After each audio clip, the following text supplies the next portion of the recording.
结束了自董卓进京之后的百年乱世，成为天下唯一的君主。和历史上其他分久必合的时期一样，晋武帝司马炎治下的西晋算不上繁荣富庶，那也绝对算得上安定。农业、手工业、制造业都繁荣起来，包括当时瓷器已经逐渐取代了金属器和漆器，因为不需要再打仗，就解除了各地的兵役。人们不需要服兵役，专心生产劳动，恢复社会生产。那也废除了屯田制，推行占田制，农民土地平均分配，根据劳动力数量占有土地，同时负担相应的生产责任只要把应该缴纳的田赋缴足，剩下的就是自己的，叫能者多劳，勤者多得。总之呢，在公元265年到公元289年。晋武帝在位的这些年里，老百姓重新拥有了土地，幸福美满的小日子又过了起来。但是，必须一提的是，这些重新分配的土地没有巴掌大一点是之前咱们说的氏族的土地。氏族的土地、财富，还有在官场上生活里的特权，是不会有丝毫的撼动的。相反，因为司马家族的出身，氏族大家享有比曹魏时期更多的福利。在之前的内容，我也提到了九品中正制这种选拔制度，让氏族抱团，聚集在权力的核心，政策上绝对不会伤害到自身阶层的利益。显而易见，这样的朝廷，权力的核心区域都用同一个鼻孔出气，从内部开始腐坏，它就是必然的了。司马炎从东吴亡国君主孙皓那里带回来5000佳丽，加上原本后宫本来人就多西晋当时后宫宫女有上万人，这下可忙坏了司马炎。每天晚上不知道去哪儿睡，就牵一只羊，羊去哪儿吃草就去哪儿睡。有的妃子呢就把这个盐水洒在门口，因为羊喜欢盐水的味道就是一个生活小妙招，就可以引司马炎留宿。就是成语扬车忘信的来历了。所谓上梁不正下梁歪，整个西晋的统治阶层看皇帝如此也就都不收敛，就开始荒淫了起来。不过倒是有一些搞学问的人把洛阳纸的价格都炒高了，但是你要知道，整个西晋底子都烂了。不过也不需要太过觉得惋惜，这种非常不健康的体制都不需要外力，只需要一点点时间，就会从内部开始瓦解。西晋满打满算就只有51年，这还是从公元265年那年开始算你说光司马炎就干了一半，25年。我们先看一下整个西晋政治上是什么样的。首先呢，这个统治阶级都是士族官僚，所以任何政治、经济、民生举措，实际上都是为了服务以及保护士族阶级的。甚至它都不会出现不同的声音。同时呢，九品中正制选官制度经过不断的发展，更是能够保证士族阶级世代为官，这是掌握权力的特权。曾经这些抱团的名门望族可以支持司马氏取代曹魏，但是任由其发展，可能也会影响到西晋的政权稳定。你像他就自己就是晋王，被迫接受禅让，成为晋武帝的。晋武帝封了很多的同姓王，后来又赋予了诸王越来越多的特权，可以任用官员，可以收税，可以拥有军队。这些宗亲诸侯王呢，共同构建了一个庞大的皇族势力。这些势力的存在，可以让士族中抱团的这个野心家不敢有想法。但是野心家忌惮的是手握实权的诸侯王，而诸侯王实力越强，中央的实力就会被稀释。即便仍然是中央集权的制度，但是司马炎死后，这个微妙的平衡就被打破了。皇帝弱，诸侯强，那谁不想要洛阳后宫里那1万佳丽呢？对不对？公元290年，司马炎病逝，司马衷继位，是为晋惠帝。这个人是个傻子，但是他老婆是个非常精明的人。司马衷从小就不聪明，9岁就当上了皇太子，13岁娶贾南风为太子妃，贾南风比他还大2岁。这又是一段后宫外戚的故事了。当初司马炎被后宫的1万佳丽掏空身子啊，身体是越来越差，身边呢就剩下老丈人杨俊和皇后杨芷。这个杨芷她还不是司马衷的生母，是继后啊，继母。杨俊也不是司马衷的亲外公啊，他是杨芷的父亲。总之，杨俊是希望那个低能儿司马衷当皇帝，所以呢就略施小计，让司马衷当上了皇帝。权倾朝野的杨俊还不是理所当然的辅政吗？依旧还是那个士族待遇。虽然说晋惠帝司马衷是个能说出何不食肉糜的蠢货，但是他的老婆新任皇后贾南风绝对不是杨俊可以轻易对付的。八王之乱即将上演。洛阳这边八王之乱，但我们还是要提一下北方民间的情况。之前不是说三国时期把中原的总人口打掉了大多数，那么就出现了一个什么情况啊？人少土地多的情况。从曹魏到西晋，一直都在做一件事儿啊，就是吸引少数民族内迁啊，倒是也有这个强制要求内迁的，少数民族来耕种那些荒地，地有人种。游牧民族的人，他也能过上了这个安稳日子。至于北方很多汉人和5个民族的人混居，在这个人数比例上几乎达到了一半一半。他们是匈奴族、羯族、氐族、羌族、鲜卑族。他们呢还有一个共同的、更为人所熟知的名字，叫做五胡。在八王之乱的前半段，五胡还没开始乱华呢。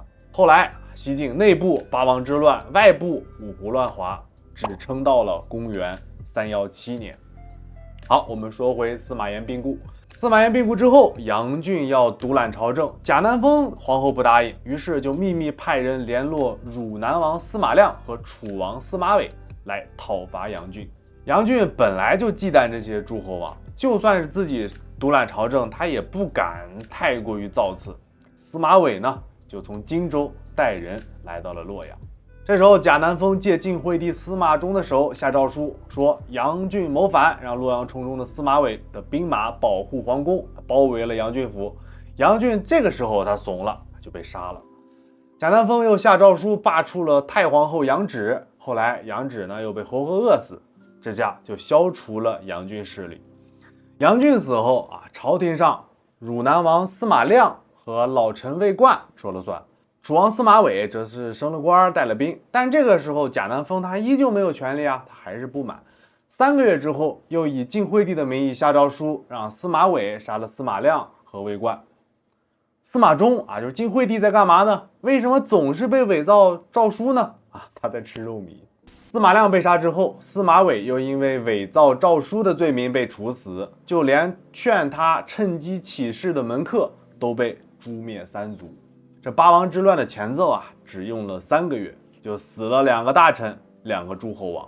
接下来这几年里，贾南风以及贾南风的亲戚们就都到了权力中央。贾南风要比司马衷能干得多，在他执政的这几年啊，西晋总体上还是稳定的，只是这个五胡的问题还在蠢蠢欲动，而八王之乱也因为贾南风而正式上演。贾南风是一个凶残暴力的女人啊，自己没有怀孕，有人怀孕了，她就拿短戟直接扔人家肚子啊，直接刺死这个孕妾。就是当时司马炎还活着的时候，他就想废了这个已经黑化的少女，但是被人给劝住了，说年纪小不懂事儿，等她长大就好了。说这当司马衷当上皇帝的时候呢，他已经有了他的长子司马昱，司马昱呢就顺理成章了当上了太子皇储。贾南风看这个孩子啊一点都不轻啊，灌醉之后呢，用非常拙劣的手段让这个司马昱呢手写一个谋反的书信啊，这把书信呢交给了司马衷，这太子就废了啊，摊上这么个傻爹，就连辩解的机会都没有。这一下终于啊，贾南风引起了众怒，最生气的还是那些诸侯王。你说贾南风这么乱来，等于是让人人自危，白色恐怖，谁都有可能成为下一个太子，尤其是那些诸侯王，像赵王司马伦啊，是司马懿的幼子，在辈分上是要高出司马衷2辈的啊。贾南风一个人说了算的这种女性专制统治，让原本社会的既得利益者都惶惶不可终日。这个时候的司马伦呢，他是太子的老师啊，和贾皇后交好。太子当初被废的时候呢，司马伦还打算趁机推翻贾皇后，但是老师了解学生，太子司马懿呢非常聪明，就算救出了太子，但是你司马伦和太子的仇人贾皇后交好，你司马伦也最后捞不到好处。于是呢，这司马伦动了一下歪脑筋啊，他就等贾南风杀了太子啊。当然这里面其实少不了司马伦的挑拨，毕竟两个人的关系已经好到啊，让贾南风把皇宫的军队的指挥权给了这个德高望重的赵王。杀了太子之后，又以谋害太子的罪名收押了皇后和他的党羽。哎，你说这招是真的妙啊！后来司马伦呢，也是用了比较传统的方式啊，伪造诏书赐死贾南风，就是把这个司马衷当傻子啊，给自己封官，手握军政大权，还把这个皇帝司马衷给囚禁起来。顺理成章的啊，在公元301年，赵王司马伦呢就篡位称帝，但是司马伦和他的幕僚集团都是酒囊饭袋啊，并不能服众，尤其是这些诸侯王不服。齐王、河间王、成都王三王趁机起兵讨伐司马伦，司马伦不敌啊，被赐毒酒而死。齐王司马囧呢，把被囚禁的司马衷救出来复位。那这个时候，司马囧又独揽政权，但是自己又开始犯皇帝都会犯的错误啊，沉迷女色，不理朝政，给自己享受皇帝待遇啊，又让诸侯王们看在眼里，急在心里。之前跟他合作的河间王司马雍啊，出兵洛阳征讨司马囧，他自己还宣称啊，和当时驻扎在洛阳的长沙王司马懿是一伙的。司马懿一听急了，哎，你也没跟我说呀！司马懿就带人直奔皇宫，要保护司马衷。交战过程中呢，司马伦被杀，这下司马懿呢又独揽朝权。这个结果让河间王司马雍非常不爽。当初是我牵头搞事啊，我搞你一手，怎么最后啊你捞了好处？司马雍呢就又联合成都王司马颖出大军攻打洛阳。当然旗号打着肯定不是造反啊，是要去洛阳保护咱们的这个傻子皇帝司马衷的。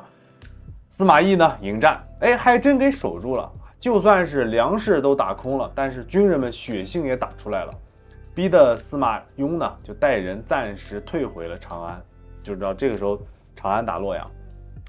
这个时候东海王司马越看得出来司马懿就守洛阳这个司马懿已经弹尽粮绝，突然发难，半夜就抓到了司马懿，把这人呢交给了司马雍的人，司马懿被杀。又来一个东海王司马越啊，这下呢朝廷上的话事人成了这三位：成都王司马颖、河间王司马雍，还有一个东海王司马越。这个时候的成都王司马颖的军事能力是最强的，所以司马颖成了皇储。辈分上他虽然是司马衷的弟弟啊，就等这个司马衷一死，他呢就顺理成章继位了，因为太子不是死了吗？但是呢，这个司马颖专权专政，让东海王司马越非常的不满。要不是我啊，你们连洛阳城门都进不来，怎么现在跟我搁这儿装起来了呀？于是司马越呢又找了人马，挟持了晋惠帝，一起呢去讨伐司马颖，没打过啊。这个司马颖呢还俘虏了司马衷啊。打赢这场仗啊，司马颖还杀了就是之前劝他的东安王，也是一个诸侯王。司马越呢就是逃回自己的封地。司马颖说都是一家人，我不追究你，你来洛阳。司马越想，你当我傻呀，我才不去。这个时候司马越的亲弟弟啊，就是这个时候滨州刺史司马腾啊，也是附和哥哥，他杀了幽州刺史，也要起事啊。司马颖呢又派人去打司马腾，但是司马腾这边呢联合了一些少数民族势力啊，打败了司马颖。这下司马颖就慌了，就带着晋惠帝司马衷呢又逃回了洛阳。这洛阳这边是司马雍的势力范围，司马雍呢又挟持了晋惠帝。现在这个司马雍说了算啊，把司马颖又赶走了，又派人呢去喊司马越，你回来辅政。司马越想，你当我傻呀？我不去。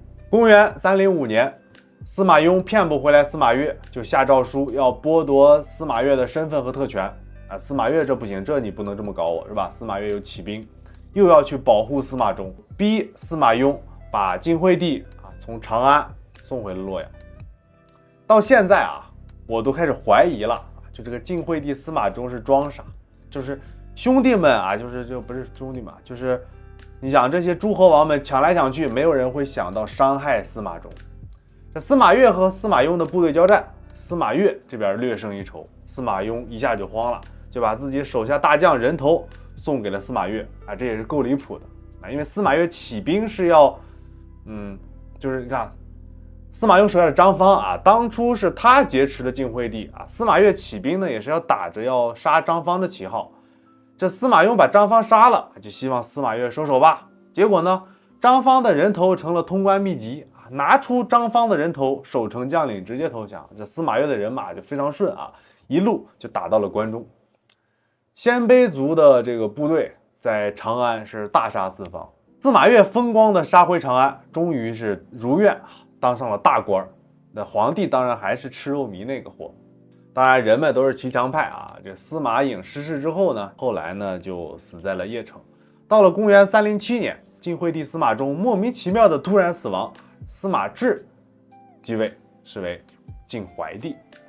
晋怀帝一继位就让司马雍回来当大官，司马雍高高兴兴的立刻就动身了，结果死在半路上。最后这司马越成为八王之乱的最后赢家。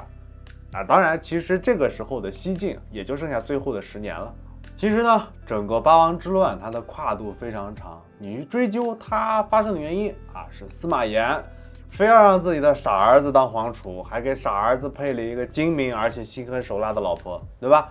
在贾南风的一系列操作，让西晋的皇族藩王体系出现了不稳定不可控的因素后八王是为了维护自己以及自己后代的政治经济特权，出于野心或者自保这个参加了八王之乱。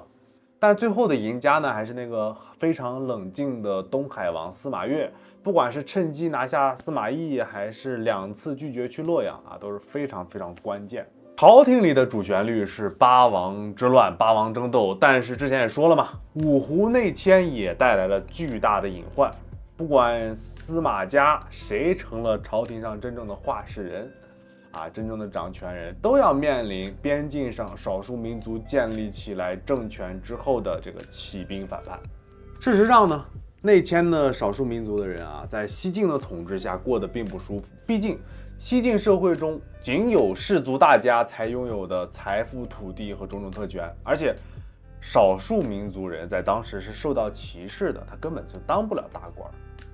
有一个人叫刘渊，他是匈奴人，是匈奴王储，从小是作为质子留在洛阳的，后来就辗转成了这个司马颖的手下。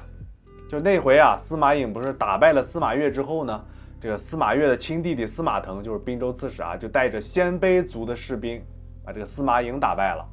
这刘渊呢就趁机跟司马颖说让我回匈奴，我找人帮你打赢鲜卑人。这司马颖呢就让刘渊回去召集匈奴5部抵御司马腾的鲜卑兵。刘渊回去之后呢，很快就召集了数万匈奴士兵刘渊准备打鲜卑族部队的时候呢，身边人就说，咱们这么能打这么厉害，干脆把西晋都灭了吧。这其实他手下兵马当时的这个战斗力是有机会能赢的于是呢这个在公元304年，西晋这边正八王之乱呢，刘渊呢就建立了汉赵政权。因为他姓刘所以就抬着这个刘邦、刘禅的这个旗号。但其实他这个匈奴人刘邦是正儿八经的汉人。汉赵政权当时是在滨州一带，就太原当时的这个司马腾是滨州刺史嘛，他就回来打这个汉赵结果呢没打过，司马腾呢就逃离了滨州。刘渊联合起来了反晋势力在平阳，也就是现在的山西临汾这边养精蓄锐，在公元308年的时候称帝。随后几年，这个汉赵呢发动了几次对西晋的战争。你看地图这个临汾打洛阳其实不远在公元311年，司马越病故，这一年呢是永嘉5年。刘渊的儿子刘聪这个时候已经是汉赵的新王了，第3次包围了洛阳，俘虏了晋怀帝司马炽。公元313年，晋怀帝在平阳被杀，晋明帝司马邺在长安继位。继位之后啊，晋明帝联合幽州、滨州、代州和鲜卑族的这个军事力量一起夹击汉赵。公元316年，汉赵呢就又攻入了长安，俘虏了晋明帝，西晋灭亡。当汉赵匈奴人多次进攻洛阳的时候呢，中原的氏族集团就琢磨了，是不是要挪地儿了，就放下了祖宗的土地，往南方逃，史称永嘉之乱，衣冠南渡。从公元304年刘渊建立汉赵政权开始，中国北方进入了16国时期，直到公元439年，鲜卑族北魏拓跋焘灭掉北凉，统一北方，就是这个16国嘛。说是16国，实际上它的数量是多于16个的。北方16国，南方是东晋。这100多年的乱世之后啊，才到了真正的南北朝。下次我们先聊东晋啊。至于我们前面一直提到的这个当了很多年皇帝吃肉糜的这个晋惠帝司马衷啊，我要给他洗白了啊，他有点大智若愚的意思。我们都知道，在南北朝时期其实有很多饥荒年的啊，叫什么人相食，而不管八王怎么乱，我们大智若愚的晋惠帝司马衷啊，没有人想伤害他，只是要借他的手去写诏书。你觉得呢？